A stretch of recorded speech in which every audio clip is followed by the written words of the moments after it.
Hey, very good. We'll call the meeting to order. Could we have a roll call, please? Rhonda, Here. Baskerville, Here. County of Monterey, Delray Oaks, Here. Marina Coast, Here. Monterey, Here. Pacific Grove, Here. Salinas, here, Sand City, here, Seaside. Here. That leads us to the Pledge of Allegiance. If I could ask Director Garcia Arzola to lead us, please. Please join. I pledge allegiance to the flag of the United States of America and to the republic for which it stands, one nation, under God, indivisible, with liberty and justice for all. Thank you very much. We go to agenda item 4, additions to the agenda. Do any directors or staff have any additions to the agenda? Seeing none, we go to agenda item 5. Oh, should we ask the public? No, okay.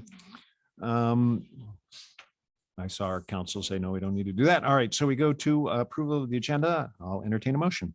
Move approval. Is there a second? Second. Thank you very much.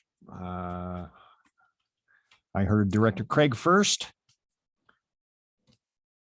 Roll call, please. You don't have to do roll call. No, you don't have to do roll call. Nobody's zooming. Oh, that's right. We don't have anyone zooming. All in favor, say aye. Aye. Opposed? Any abstentions? Thank you very much. The agenda is approved. We go to agenda item 6, public comments. Anyone wishing to address the board on matters not appearing on the agenda may do so now for no more than 3 minutes. Comments on any other matter listed on the agenda are welcome at the time the matter is considered by the board. And I see 2 hands up. We will go to John Tilley. Go ahead, Mr. Tilley. Thank you very much, John Tilley, ratepayer, Pacific Grove. And I would like to just, once again, as I've done for a number of years, ask about the source waters that are available for Pure Water Monterey expansion. Very concerned about competing interests in terms of the Seaside Basin, the Cornwall River, the Salinas Valley groundwater sustainability needs, and being 100% sure that with the tens of millions of dollars that are being budgeted for the expansion of Pure Water Monterey, that indeed the monies are being perfectly well spent with source waters in place to assure that those tens of millions of dollars are being spent successfully. It already worries me very deeply as a ratepayer that I can see tens of millions of dollars being spent by the water district on legal fees associated with Measure J. And it just creates such a gap, hole for the ratepayers in this area to fill. And want to make sure that that does not occur anywhere else. So just would encourage the members of the board to very individually, specifically with jurisprudence, make sure that the numbers you're looking at are worthy of the amount of money being spent. Thank you very much. All right, thank you very much, Mr. Tilley. We will now hear from Christopher Bunn. Go ahead, Mr. Bunn. Thank you very much. I see that you do have 2 agenda items that are pure water expansion related, 9B and 9C, but they're extremely narrow. And I'd like to make a much broader macro comment. So I'm the president of the Salinas Basin Water Alliance. We're a organization of growers and landowners that represent about 80,000 of the crop acres in the Salinas Valley. And as you know, we've commented over the last year and beyond about pure water expansion and the reliability of the source waters and what it might do to the Salinas Valley. And we continue with that comment and perspective. And we continue to hold the position that while an expansion of Pure Water Monterey would be beneficial, it would only be beneficial so far as it does not cause more harm, especially to the Salinas Valley groundwater basin in the context of Sigma, and in particular to the historic water treatment users of CSIP. You know, growers helped build the water purification plant. We want to see it succeed and continue, but expansion at the cost of CSIP, at the cost of balancing the valley groundwater, is not success at all. We continue to have questions about the reliability of the expansion source waters. From an ag perspective, the agency's dependence on water from the Blanca drain and the wreck ditch is concerning to us, particularly as 9 out of the last 12 years have been dry or dry normal years, and also because of the looming threat of water purification standards under Ag Order 4.0 and what that might make us in the farming community do in terms of our irrigation runoff water. And if we are forced to do that under Ag 4.0, that's going to drastically change the source waters in the Blanco ditch and the wreck ditch. That's unavoidable. So, we've been consistent in our questions and we're still waiting on answers. And we ask you as a board, just consider your way forward very, very carefully. And please don't operate in a silo on this. Take a step back and consider this within the larger context of the valley and the peninsula, the entire county, and also within the context of Sigma. So thank you for your time. Thank you very much. Okay, we will now hear from Greg Scatini. Go ahead, Mr. Scatini.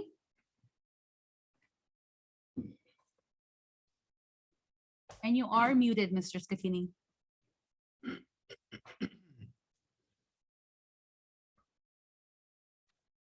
Can you guys hear me now? Yes. Yeah, my name's Greg Scatini. I'm a fourth generation farmer and landowner in Monterey County. I'm here speaking on behalf of Doug Scatini, who is the chair of the Water Quality and Ops Committee. He asked me to share this with the group.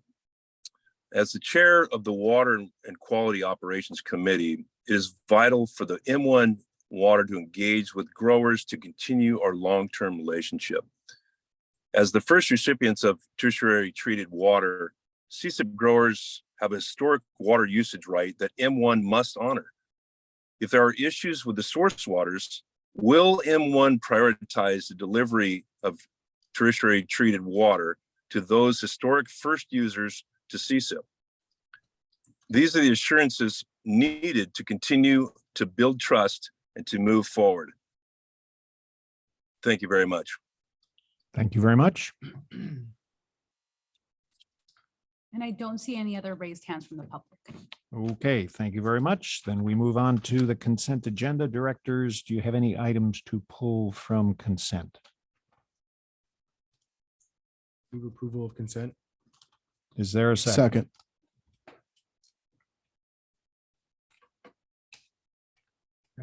Okay. All in favor, say aye. Public. Public. We're going to public comment. Any members of the public wishing to comment on consent? And there are no raised hands from the public. All right. All in favor, say aye. Aye. Opposed? Any abstentions? Thank you very much. Consent agenda is approved. Move on to committee reports, budget and personnel. Move approval. To receive the budget and personnel draft minutes. That's correct. Is there a second? Second. Right? Anyone from the public wishing to comment? No raised hands from the public. Thank you very much. Any further discussion? All in favor, say aye. Aye. Any opposed? Any abstentions? Also, please show that Director Church has arrived. All right, motion passes. Recycled Water Committee. Director Smith, Move approval. is there a second? Second. Very much. Anyone from the public wishing to comment on the Recycled Water Committee draft minutes? You don't see any raised hands from the public. Any further discussion? All in favor, say aye. Aye. All opposed? Any abstentions? Thank you very much. Motion is approved. We go to everything that we've all been waiting for with bated breath, which is agenda item 9A. Staff report, please. Good evening, Chairman Moore and members of the board. My name is Tamsin McNary. I'm the Assistant General Manager, and I'm here with Sarah Stevens, the Interim Source Control Supervisor. On June 26, 2023, the board voted to introduce and waive the first reading of the ordinance number 2023-01.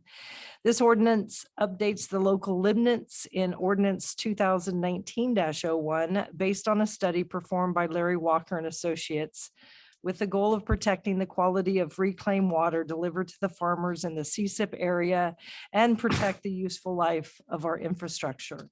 The modification to the 2019 ordinance had 5 items. The first one being to change the total dissolved limit from 7,400 milligrams per liter down to 1,800 milligrams per liter. Please note that the staff has collaborated with our permitted industries to ensure that the users can and will comply with the proposed TDS limit. We provided clarification pertaining to prohibited waste that are not allowed to be discharged into the sanitary sewer collection systems and only discharged at Monterey One Water's hauled waste facility. Note that we will continue to accept hauled brine and other filtered waste, which is sent directly to our ocean outfall. We provided clarification that all new dischargers are required to apply for a permit to connect to and discharge to the sanitary sewer collection system. We incorporated pertinent sections of 40 CFR 403 general pretreatment regulations as required by the State Water Resource Control Board. We also established the administrative fine schedule as referenced in ordinance 2019-01, section 601. With the approval of this ordinance, our member entities will need to adopt in total or update their current local codes to supersede existing references to older versions. Staff will support this effort. The proposed ordinance is categorically exempt from the California Environmental Quality Act under Class 7 and Class 9 exemptions. Adoption of this ordinance has no fiscal impact. The amounts of fines that may be collected from any violation of this ordinance is established in section 6.06. Staff asked the board to consider a second reading and adopt ordinance 2023-01. Sarah and I will be more than happy to answer any questions that you might have. Directors, any questions? Vice Chair Williamson. So could you speak to the 4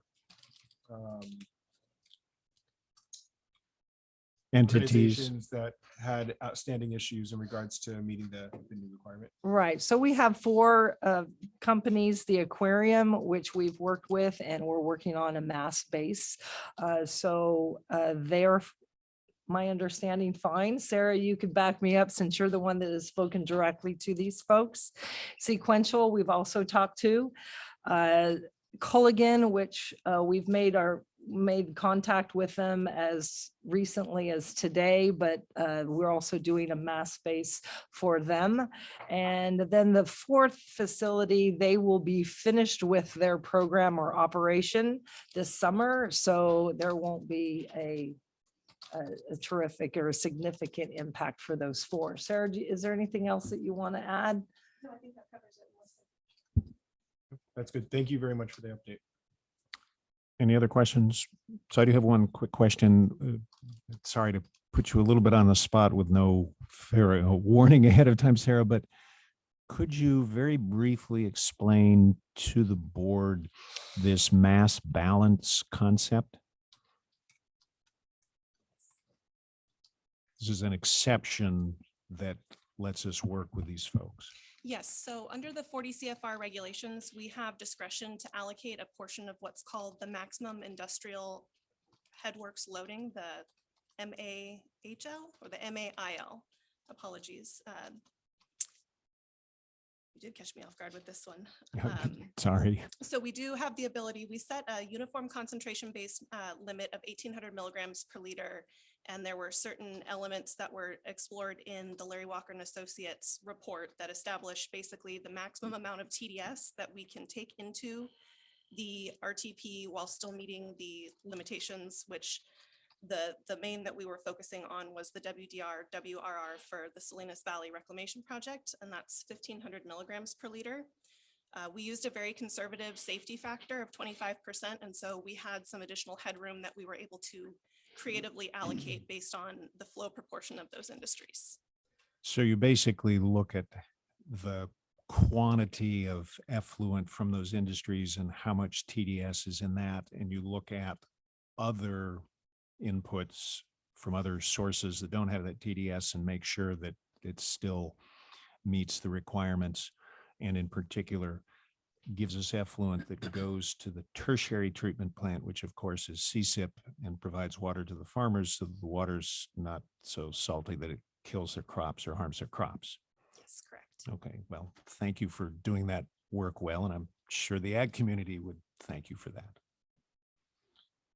Okay, do we need to read the entire title on the second No, reading? you do not.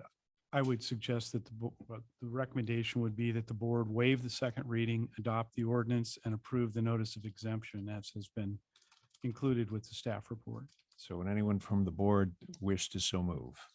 Also move. Is there a second? Second. Thank you very much. We go out to the public.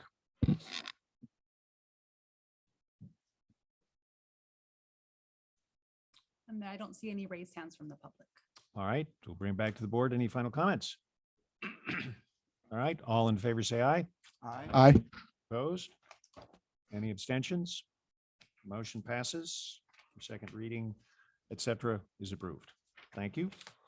Move on to agenda item 9B. Staff report, please. Good evening, Chair Moore and Board. Dave Lindau, Pure Water Monterey Program Manager. This agenda item to award construction for one of two construction packages for the expansion could perhaps be helped with a quick overview with the chair's permission of some of the key milestones that expansion has achieved, which might also help remind us of some of the investments and obligations that have helped make this happen. Please go ahead. I'll try and keep it to a handful. April 2021 was when this board certified this supplemental EIR and approved the project. Took us almost a year to get there. So again, trying to collapse 3 years of history. June of 2021, that's when the board said, let's go ahead and design the project. So again, that led to 300 plus drawings, over 1,000 pages of technical and commercial specs. September 2021 was when the board approved the water purchase agreement. So again, we make the water, Cal-Am is obligated to buy it. That helps us pay off the construction costs. November 2021, that's when Cal-Am, because they're a private water provider, they had to submit the water purchase agreement to the CPUC. It took the CPUC until December of 2020. Let me get this right, 2022 to approve that water purchase agreement. So long drawn out process. We were done with the engineering by May of 2022, but we had to wait until that December before we could move ahead with advertising. In fact, we also had to wait to get the construction funding. It was November of 2022 when the board approved the large low interest loan with the Environmental Protection Agency, the WIFIA loan. And then it was, once that was in place, of course, then the water purchase agreement was ultimately executed by the three partners in April of 2023. 2 weeks later, we advertised for construction. We opened the bids at the end of June. And so that brings us to this agenda item for the board's consideration, award of our first construction package. Shifting to that particular piece of action, we were happy to see the two bids came in about $1.5 million less than the program budget. We went through all of the documents. Each contractor has to submit about 20 different certifications from their safety program, admitting they're not doing business with Russia, et cetera. That confirms that they're a responsive bid. And then we look at their qualifications. Have we heard of this contract? In this case, it's Overa was the low bidder. And we're familiar with them. In fact, they've been working in Salinas. They worked at the health center, et cetera. My company's had projects built by them also. The big park structure at Salinas Valley Health. But Overa does focus for the most part on municipal water, wastewater infrastructure. So we're happy to have them submit the low bid. Because the bid came in low, you'll see in the staff report, we were also able to afford to purchase the one bid alternate item, which was the 8th UV reactor. That's important to the operators to improve the reliability of that part of our treatment process, the final disinfection process.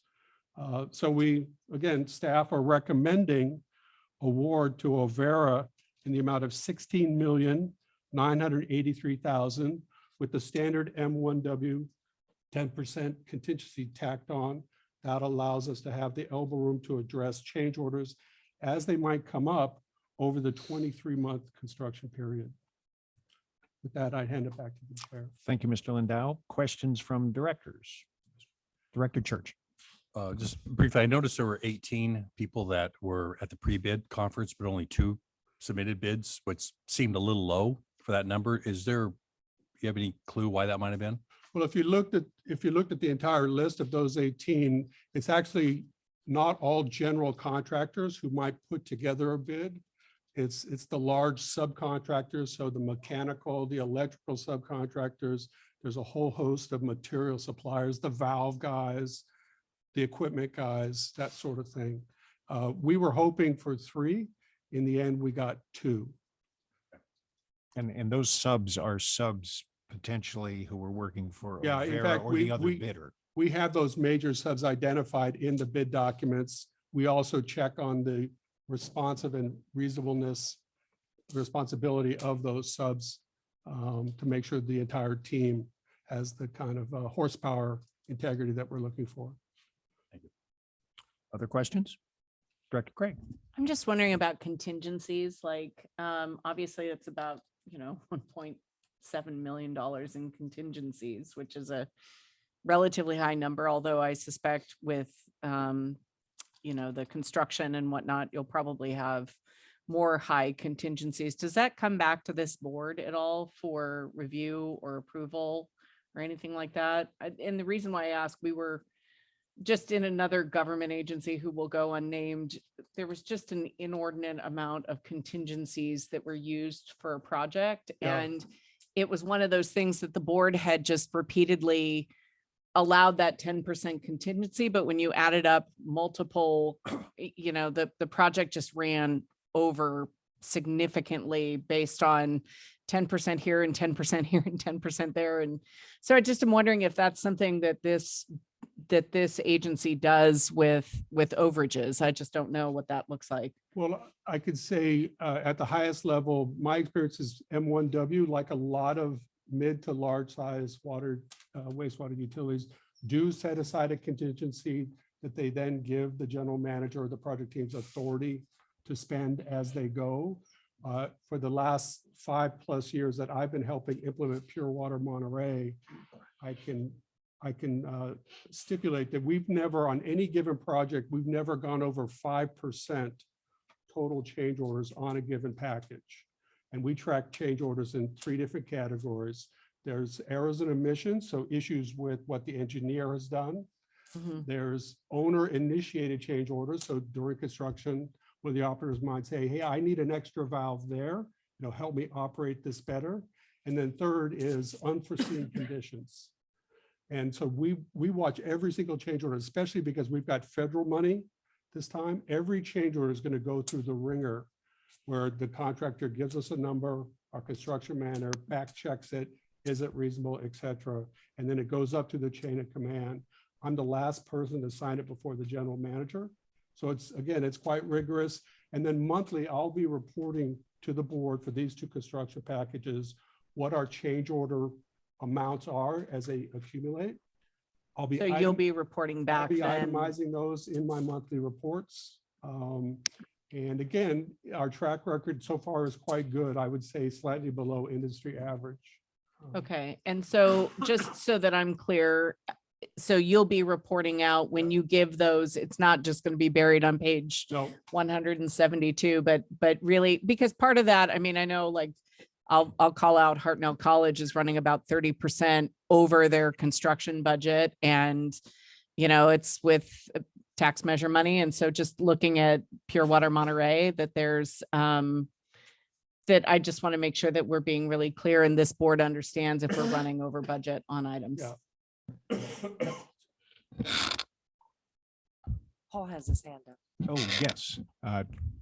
General Manager Shudo, welcome Thank from you, your Chair. remote location. Can you hear okay? You might get a little closer to the mic. Okay, I apologize. Can you hear me now? Yes. Okay, so and just to respond to Mayor Craig's question, yeah, Dave and/or I, any change order will be reported to the board at the next board meeting that we do on that 10%. It truly is just to be quick in response to a contractor's needs, so we don't languish in the schedule. And certainly if we ever approach or go beyond that 10%, that would require board action to add additional funds to the construction contract. So we wouldn't be doing 10% and then another 10%. It would always come back to the board beyond that initial 10% contingency, if that helps. Okay. Thank you. I appreciate the clarification. Any other questions from directors? All right, I'll entertain a motion, then we'll go out to the public. Move approval. Is there a second? Second. Thank you very much. So let's go out to the public.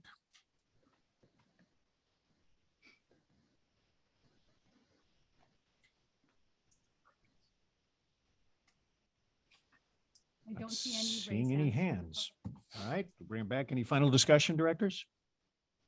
All in favor, say aye. Aye. All opposed? Any abstentions? Motion passes. Thank you very much. We move on to agenda item C. Staff report, please.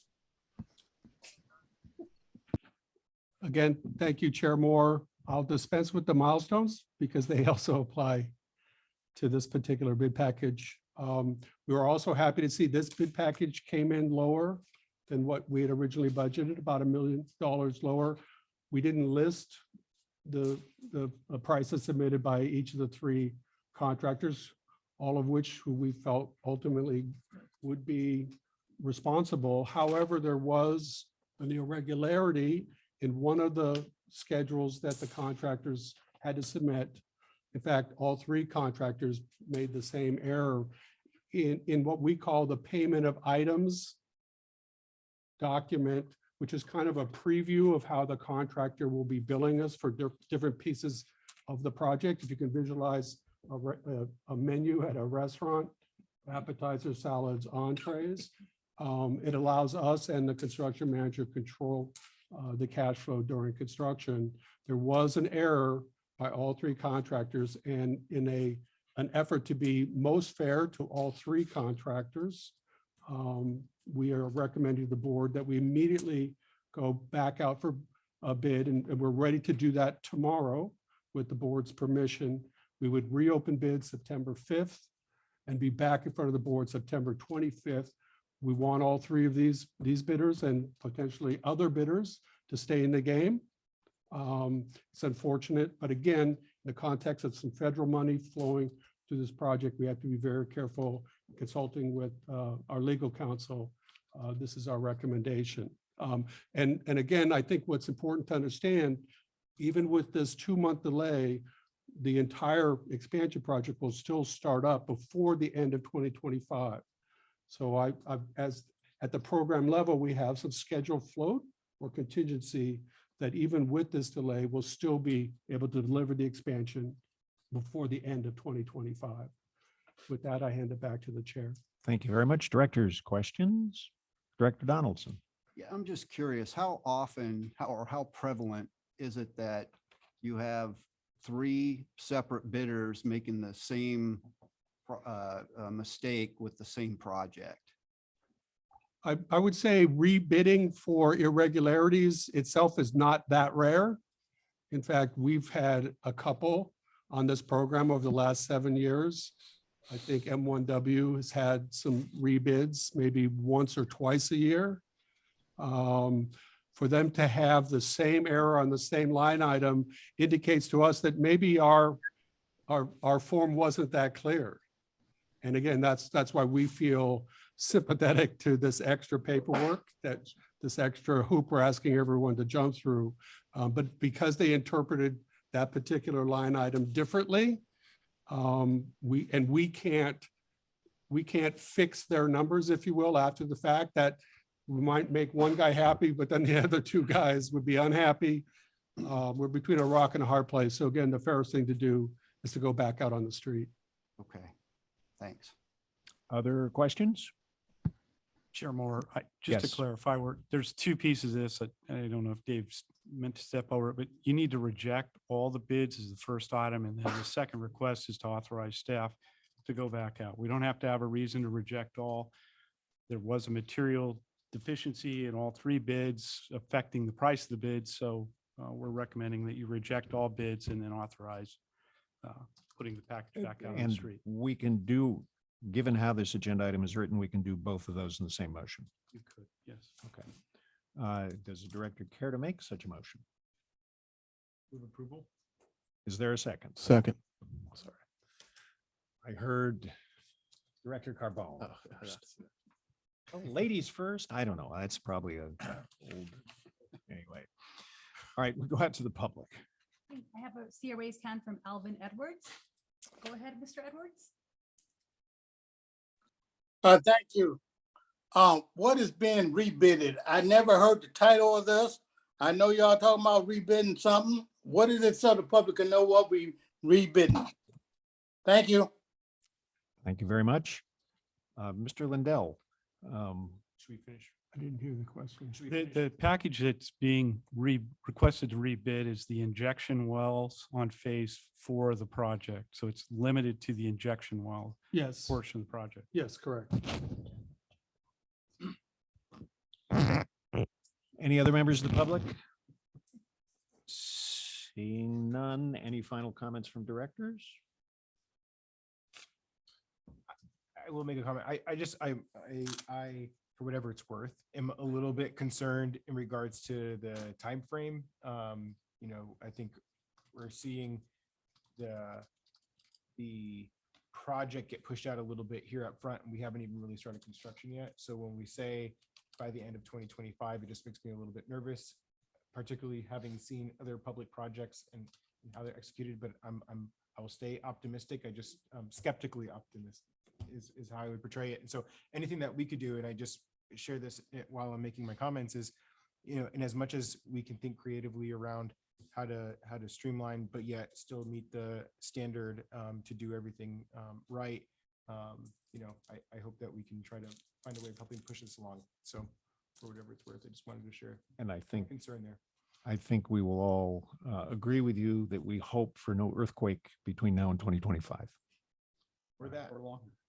Or longer. Let everyone work weekends and holidays. All right, we have a motion before us. Ladies and gentlemen, the public has been heard. All in favor, say aye. Aye. All opposed? Any abstentions? Motion passes. Thank you very much. We move on to agenda item 10A. Mr. Lindell, Pure Water Monterey update, please. Well, since we've been talking about expansion, maybe I'll just briefly touch on the current operations again. Almost 3.5 years of uninterrupted water production. July is the first month of the new water accounting year, and it looks like a 300+ acre foot month. All good there. The golf course that Marina Coast Water District helps retail purified water to is also receiving water. So again, I'll leave it at that and hand it back to the chair if there are any questions in general. Any questions? All right, seeing none, we go to 10B.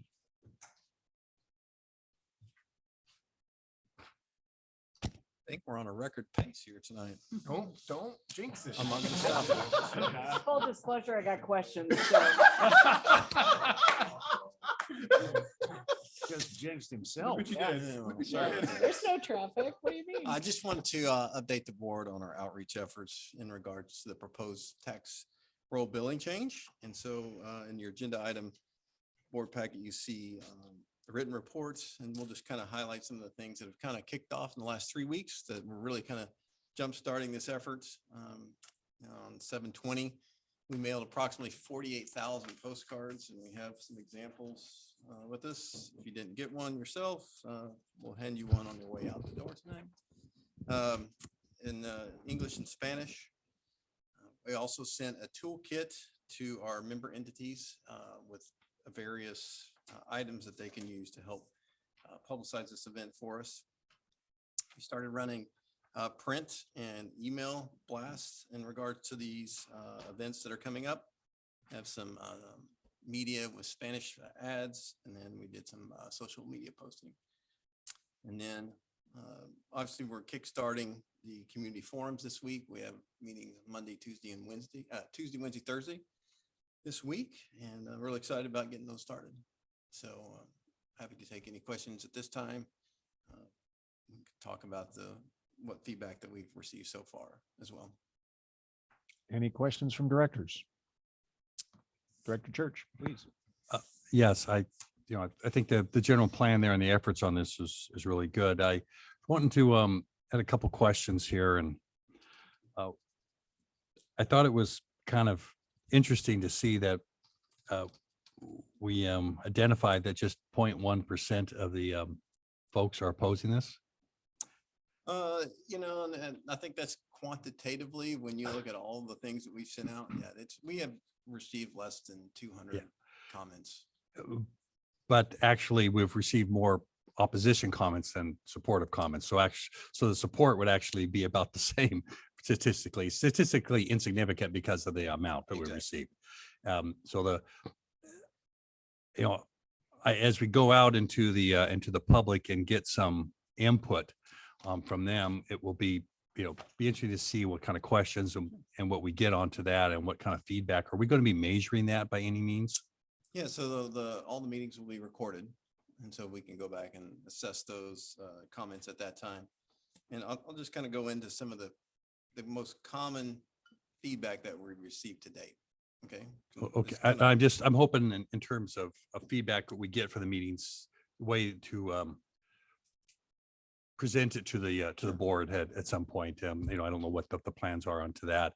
And I can, you can go ahead and onto that. I just had one other comment to make before you respond. And that was, I was trying to figure out why we were holding meetings in the same locations. Like, I know there's 2 in Marina and 2 in Seaside and 2 at one location in Salinas.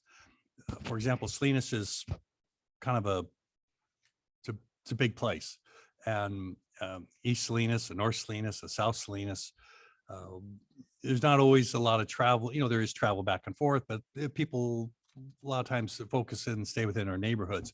And I wonder if there was any consideration of having, done that in different locations of the community. And the second thing was, as I kind of look at this and what's being left out, I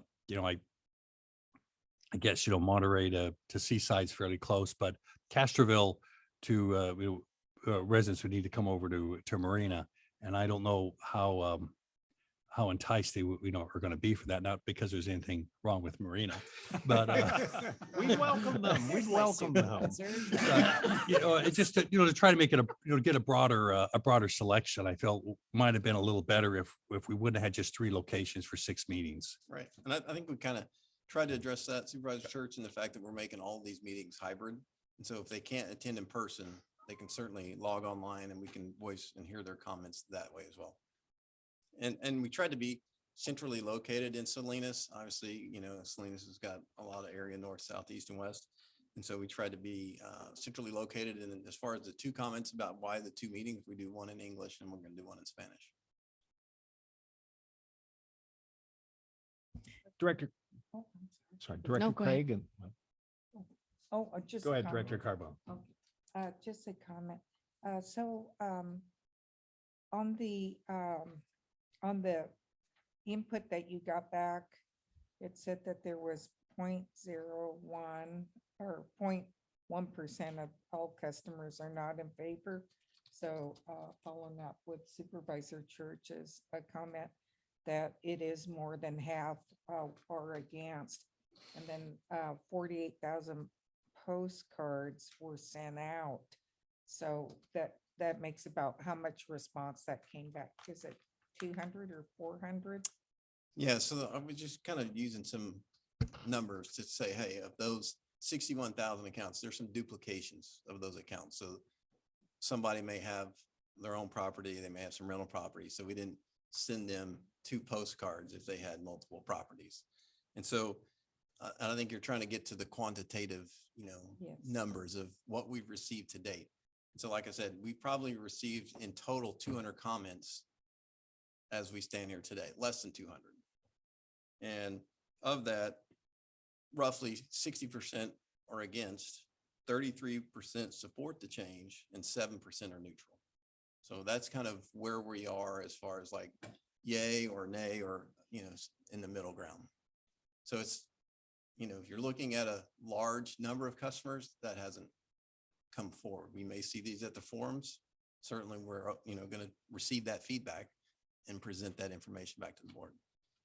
Okay, thank you. And then also with the meetings and in the different locations and the hybrid meetings, do you think that people in disadvantaged communities that they would be up on, to do hybrid meetings? Does that make sense? What I'm trying to get at. Yeah, I think if I may paraphrase, and probably should think we need to defer to Director Craig or Director Stefani on this, but my impression is those 2 communities in particular have a larger Latino population, and unfortunately, some of those folks can't afford to have the laptop or whatever that gets them on Zoom to participate. So we might want to give some serious thought to Spanish language outreach in those 2 areas. And again, Castroville's small enough somewhere in Castroville, but I think Director Craig would need to tell us something about where within Salinas, that larger city, that might. Does that accurately capture? That's Okay. Director Craig. Thanks. Thanks, Supervisor Church. Thanks for being my supervisor over there, calling out how large Salinas is. And one location may not necessarily be, to give you an idea, tomorrow is National Night Out. And while most cities have 1 location, Salinas has 7. So geographically speaking, we have very different communities in Salinas. And I will share with you that the postcards went out and our council members are hearing from constituents and they're not happy about it. So I'm just giving you a heads up. I don't know. How many city councils have you gotten in front of at this point? All of them. All of them except for Salinas, right? Okay, sorry about that. We're on break. So, and I think you're scheduled for September 26th, and it's my understanding there are people coming to that September 26th meeting that are not happy about it. So I'm just giving, showing the cards that there probably needs to be pretty significant outreach in Salinas about the intent. And I think, just for a little context, like the Salinas City Council meetings are now partially translated from Mixteco to Spanish, Spanish to English, which means one public commenter has, instead of 2 minutes, up to 6 minutes for translation. So just to give you some idea of kind of what we're looking at, I do agree. Zoom is great for those of us that are at home and able to Zoom into a lot of our business meetings, but Zoom is really impractical for large portions of my community. So, and I'm certainly willing to volunteer. The Cesar Chavez Library has a community room that's in East Salinas. The El Gavilan Library has a community room that's in North Salinas. And certainly we could have it, City Hall's under construction right now, but We definitely have the availability, like at the John Steinbeck Library or somewhere at Rec Center or something along those lines for South Salinas. But I would tell you, I think there needs to be a tremendous amount of outreach in the city. Otherwise, you may not have your largest entity supporting the initiative. Thank you. Thank you. Yeah. Director Garcia Arvizo. No, I definitely have to agree, and you make a great point, but I also want to reiterate the importance of making these meetings at a practical time. A lot of our constituents are at work, so we have to find a middle ground approach that allows the public to participate, but also do rely on the cities as well to promote this and do some outreach and our social media as well. I think us as directors, we need to do our part to be promoting this and be doing outreach as much as we can, because we're hearing on our end, and then we just keep telling you guys, go do this, but it falls on us. So I definitely do agree that making it at a practical time, continuing the outreach and making sure that we're recording the outreach as best as possible. That's what I would agree. And if I can just Director Craig.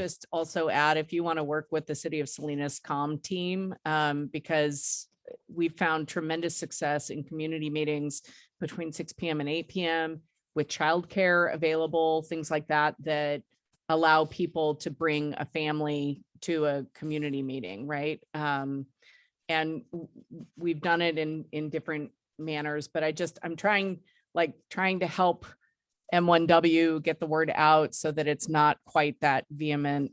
Absolutely not. What are they trying to do? Because that's what we're hearing. And I've had 2 council members come to me already and ask what's going on with it. So just for the context of making sure that outreach is robust, I think that's going to be really important.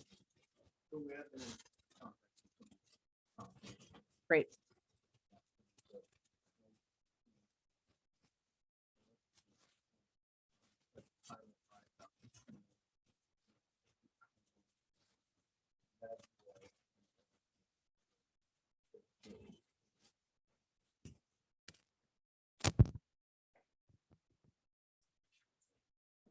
So our meetings will be at El Gavilan, one on Thursday and one on the next Monday. I do think, it takes me a solid 20 to 25 minutes to get from the north end of town to the south end of town. So just to be conscientious of additional locations, I think that might be helpful. Appreciate that. I don't like driving from the north end of town to the south end of town at 6 p.m. anyway. So something a little more centrally located to the different areas of our community. Thank you. Thank you. Director Church. Yeah, I just wanted to follow up on those myself. I think it's, Director Craig's suggestion of Cesar Chavez library is excellent over there. I think that, the same thing of doing a meeting in Castroville would be helpful too, especially when we're holding these in Spanish and we're not really holding them in Spanish speaking community, portions of the city or community as much as Marina is not as much a Spanish speaking community as Castroville, and the area around El Gavilan is not quite the same as that library is over Cesar Chavez. And I think, just again, to reemphasize the points, when you were wanting to reach out, well, I like that. Sorry about that. Spill a little water here. Gets my thoughts back again. So going, as we try to reach out to communities that really are underserved, using Zoom technology isn't really the best way onto that. I know this point's already been raised, but I really want to emphasize it. I think that's where you really have to have the something that's accessible and in person. And I think that the difficulty of going from one end of the town to the other is, in Salinas in particular, is quite challenging as well. And when you look at it, covering Salinas isn't too much difference of going from in time and where you got to go from like Marina to Pebble Beach. And yet, we're holding 4 meetings over here and only 2 over there. So again, just emphasizing, I think to really reach those communities, we really should probably do a little bit more of this, reach out to Castroville, reach out to Salinas, maybe in one or even two more meetings out there. Director Craig. Sorry, I realize I'm hogging the mic on this topic, but I would also just, if you want to feel it out for the September 26th meeting and then make a judgment call from there. I'm trying to kind of give you a heads up that the response isn't super great, at least from what we're hearing. And interestingly, the constituents aren't necessarily connecting the dots that it's M1W. They want to know why the city council is going to a full annual rate. So even though it may be labeled appropriately and whatnot, the city council members are hearing from our residents. And I also understand too that you're not meeting until September 26th, which is almost a full 2 months from now. So that may give you some time to add in some meetings if you want to take it from that angle before you go in front of the Salinas City Council. Opportunity to schedule a couple more community meetings. Okay, any other directors? Director Church, could I possibly slightly put you on the spot and ask if you have an update on the county's possibly deal so that people can pay their property taxes through some service on a monthly basis? Sure, I don't mind being put on the spot because it's a very easy answer. I don't know. Okay. There it is. Okay. So Well, we'll eventually find out. we talked to their staff last week, and what we've heard is that they're still in negotiations with the contract. Went back to the company, and so that's kind of where it is. Okay, very good. If there are no further questions, we'll move on to staff reports, agenda item 11. I'm not sure if Paul has one, but if he does, I'll go ahead and go first. I would like to put up the slides, Chai. Wanted to talk about in the last 2 weeks, we've represented Monterey One Water at 2 conferences. One was 2 weeks ago when we presented at AWWA at the Cal Nevada section workshop. And the subject was strategy to get operators to test and certify as an advanced treatment operator. So if you look at the photo in the front middle 2 is Jose Guzman, our manager of operations. And then to the right of him is David Bradley, and he is our operations supervisor. The second one from the left at the top is Todd Reynolds. He works for Kennedy Jenks, who is the design engineer, and several of them are regulators, et cetera. So those were all the speakers. And one of the takeaways was that each one of their talks did talk about Monterey One Water. So they were the last to speak, and it was fairly an easy presentation because all the other presenters mentioned us in some way, shape, or form. Last week, we had 2 people, and that's the next slide. 2 people at a symposium for potable reuse in Salt Lake City. And we had, again, Jose Guzman, and we had the senior AWPF operator, Jaron Galarte. And they basically gave a lessons learned and talked about our facility. I want to point out that both of these conferences, we didn't ask to participate. People came to us to ask us to participate. And while we were in Salt Lake, we were also asked to be on a panel for ag reuse, which I believe is in the fall down in somewhere in Southern California somewhere. But anyway, so we're being asked quite a few places to talk about our facility, both the reuse for the ag, for CSIP, and also AWPF. And so I wanted to do a shout out for that. We're having challenges as far as keeping resources. And I say that because we're in the summer months and this is the time everybody takes holiday. And we also are in a time that we're getting hazmat trained, which for repeat users, it's 8 hours, so it's a full day. And for new employees, it's 40 hours. So anyway, just want to say, I'll be glad when summer's over and we're back to full staff. But the staff that are there, we're doing a great job keeping the water in the pipe. So thank you, everybody, for that. Also wanted to give an update on the SEP. That is the Castroville program that we were working on. As you recall, last month, we rejected all bids because they were about twice as high as the engineering estimate. And you gave us authorization. We're doing a pilot program where we have identified 4 of the lateral locations, and we're going to treat each one of the 4 as an individual project and get at least 3 bids on them. And so see if we could bring down the cost and figure out a way forward to bring down the cost for the remaining. So we did talk to the state, and they gave us all systems to go ahead and do that pilot program. So that's all I have. Paul, do you have a staff report?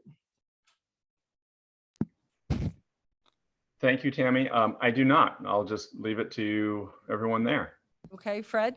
Yeah, just a couple quick things. So we went up on our new phone system. We're basically using what's called Ring Central.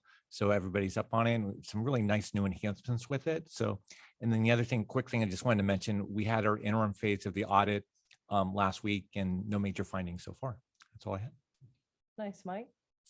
Okay, just a couple things for reports. On July 21st, I represented Monterey One Water at the Regen ribbon cutting for their little demonstration biochar event. That was really nice, well received and well attended. And then last Friday, we hosted a group called Ag Knowledge. A lot of people from Monterey County, and had a full day of sightseeing. They went all the way down to the dams in southern Monterey County and came back. We were their last stop. We just enlightened them about what we're doing on the reclamation project for agriculture, and as well as the advanced treatment. So really good event, and they are always repeat customers. They really like that. Good, Jim, That's do it. you have a staff report? Okay, we're good, sir. All right. Thank you very much. On staff reports, any questions from directors of any staff reports? Seeing no more, we go to agenda item 12, board member comments. I just want to make it, Go ahead. I just want to make a quick comment on the public comments from before. Ever since I came on this board in early last year, it seemed like the hot topic was always source waters. And especially in 2022 is when it really affected the CSIP area, because there was no SRDF running. And so, when I think when growers, when they see something that they pay for, we as growers most definitely have to pay for, it's on our tax roll from the landowners. So we see, zone 2C, zone 2Y, and thousands of dollars that we pay every year. And to see the supplemental wells go on so much during that season, it's kind of eye-opening. And so when we're paying into a system that, and then the system is, we're not sure. I think the growers feel like, there's a little bit of a issue in terms of, are they getting the water first? And so I think it's just something that we just need to keep our eye on. Source waters. I think this year, we're after a wet year, we're doing pretty good. But I think going forward, if we do have another dry year, we have to look at solutions, more source water solutions, whether it be from Monterey Peninsula or storage solutions within the agricultural community in terms of maybe reservoirs, maybe tanks. But yeah, I think there needs to be a solid look at source waters again, in terms of knowing that we're not going to have a wet year like this year. And that's it. And I have one more comment, and the agreement between the city and Monterey County, is that moving forward? So I'm going to let Mike is on the team as well as Allison, or if Paul wants to give an update on that. All this. Certainly, I can chime in if that's okay. Go ahead. So Kent, I believe you're referencing the three-way agreement between the City of Salinas, the Monterey County Water Resources Agency, and Monterey One Water, which in the previous 2 years, we've tried to get something done, but we ended up doing short-term agreements for that specific year. At this point, I have met a couple times with City Manager Steve Kerrigan and General Manager Ara, I don't know how to say his last name, Azarian. And I think we're all on the same page that we need to get this done. This done meaning a longer term agreement to address the industrial wash water and how it gets to CSIP. Technical staff are going to meet. And then I don't know if Chai can help me out this. We have a day set aside for all three parties to get in a room and hopefully come to terms on a broad term sheet, as well as with the attorneys, the legal structure of such a document. I don't think it'll be done in one day. When Steve, R, and I get together, we're fairly optimistic, but there's a lot of details and implications to it, but it is something that is being worked on actively, if that answers your question. That answers your question pretty well, Director Yes. Rubino. Okay, great. Any other comments? Nope, that's it. All right. Any other comments on my right? Any on my left? All right, folks, thank you very much for an excellent meeting. I would like to ask Mr. Gilpin, Mr. McCullough, and Vice Chair Williamson to stick around for a moment, but we stand adjourned. Thank you very much for your good work.